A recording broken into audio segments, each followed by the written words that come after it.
Yeah.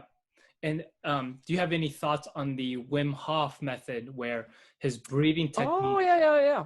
his I breathing actually have technique? a lot of thoughts of that. Oh, go ahead. So this comes down to hormesis. Hormesis, if you have mild stress followed by a rest and recovery period, that is physiologic.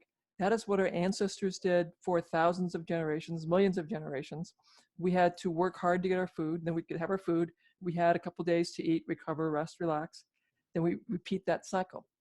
As our body grows, we have to our jaws develop in response to chewing. Our bones develop in response to gravity. Our brains develop in response to the stress of learning, of paying attention to our environment. As we made our environments more and more comfortable for us through our cultural adaptations, and we started wearing clothes where we have a more narrow temperature range. And then we made buildings.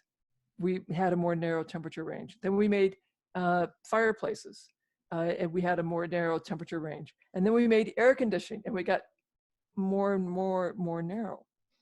We lack that heat stress, which decreases our the efficiency of many of our chemical processes.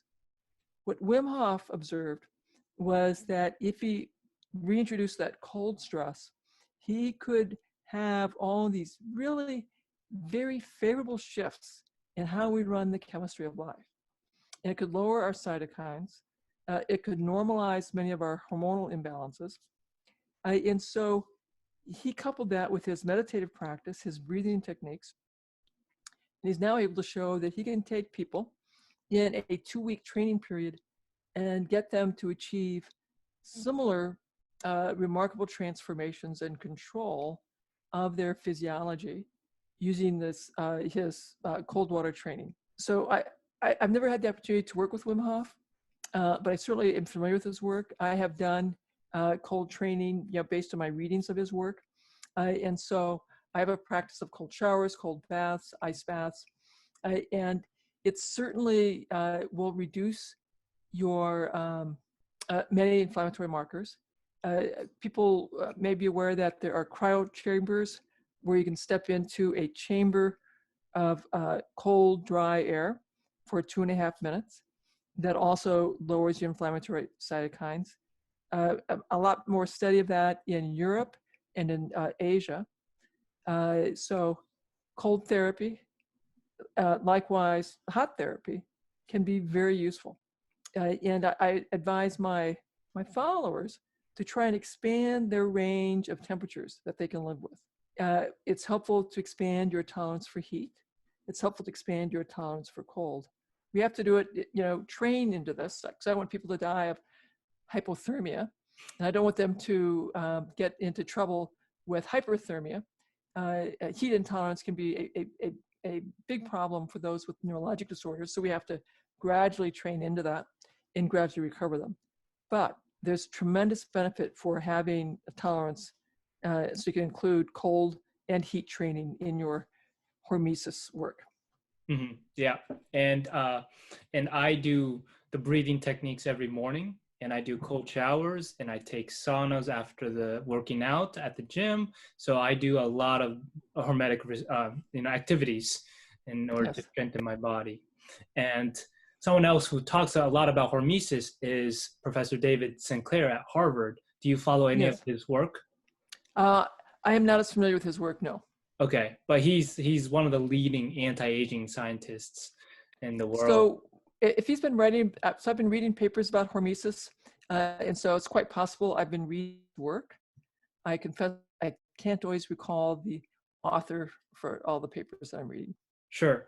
He talks about you want to activate the longevity genes called sirtuins, and how resveratrol is one factor, and metformin, a diabetic drug, can also activate the longevity genes. So his work is fascinating. In all of those, I talk about that, the WAHLS protocol, the various interventions that people do in terms of diet, and the health behaviors I talk about.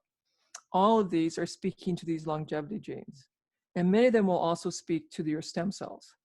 Because for many of us, if you're following the standard American diet, the standard American lifestyle, we're speaking to our stem cells, but we're speaking to them in a very negative way. We're treating them off early. We're making the stem cells age early. And so we are aging very rapidly as a society.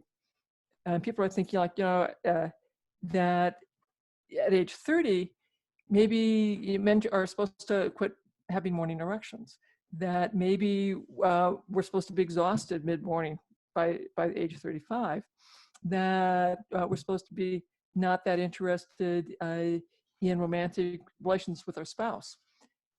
That is just not so. We're supposed to have a healthy energy, healthy energetic body, a healthy libido into our 60s, 70s, 80s. We should be able to be very, very functional. And it should not be until your 90s or 100 when our body begins to fall apart.